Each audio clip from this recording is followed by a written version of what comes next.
Hey everyone, this is Steve from GamersNexus.net, and today we will be talking about Castle Story again. And Castle Story, of course, is the game being developed by Sauropod Studio over in France.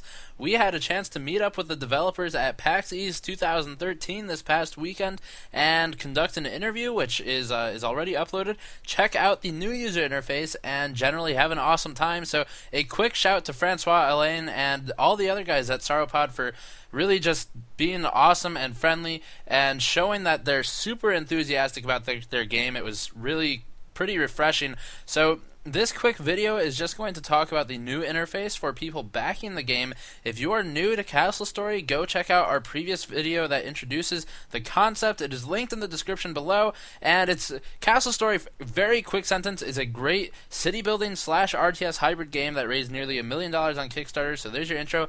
We also just uploaded the on-camera interview and an article. Check all those out. So on to the content of this video. The biggest items with the new UI are its contextual elements. So we were showed this at PAX. The island you see here is a clean Kickstarter island. The main changes are in the way of the player, the way the player interacts with the world. So the first thing you'll notice is that task selection via the menu has now been completely overhauled. It is so much better with information conveyance, much quicker to learn, and very intuitive. The menu will respond to the environment and allows contextual task input. So if you design a mine, for example, you can right-click the mine and use buttons that are specific to that menu to assign more workers, fewer, delete the mine, resize it, and other similar tasks.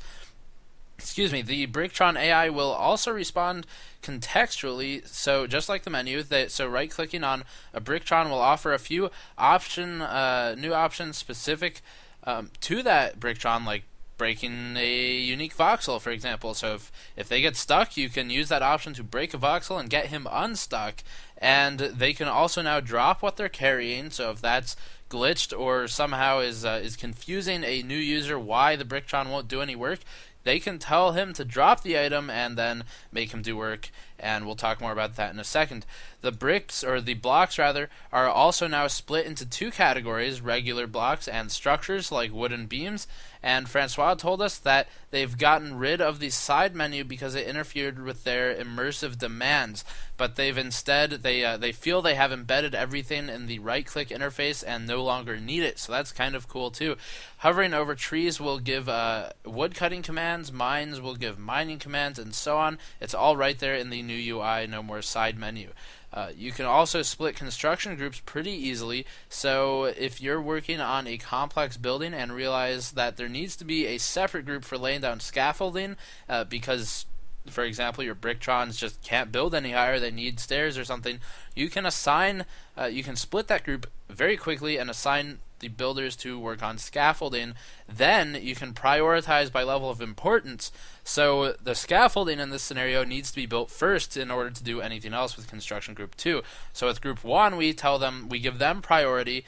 They do everything first. They basically just work only on building scaffolding and nothing else, and then group 2 will be able to complete their task accordingly. Other than that, I suppose Francois also told us that future changes will allow Bricktrons to pick up individual contents of a stockpile and move them, making for better organization as the island grows via relocation of resources. They can also vacuum up rubble and destroyed blocks to decrease system resource consumption and recycle in-game resources.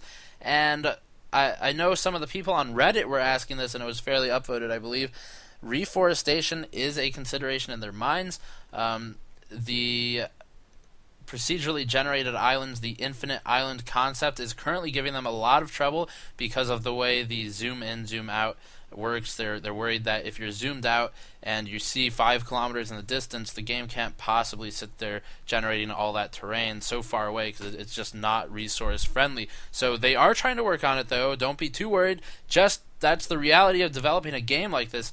Now, as far as interface, the only other major thing, radial indicators have been added to tasks, which help you visibly determine where a Bricktron's so-called vacuuming or work area is positioned, so that's sort of useful. And really, that's it for this overview. Go check out the full interview and article in the description below, and I will see you all next time. Peace.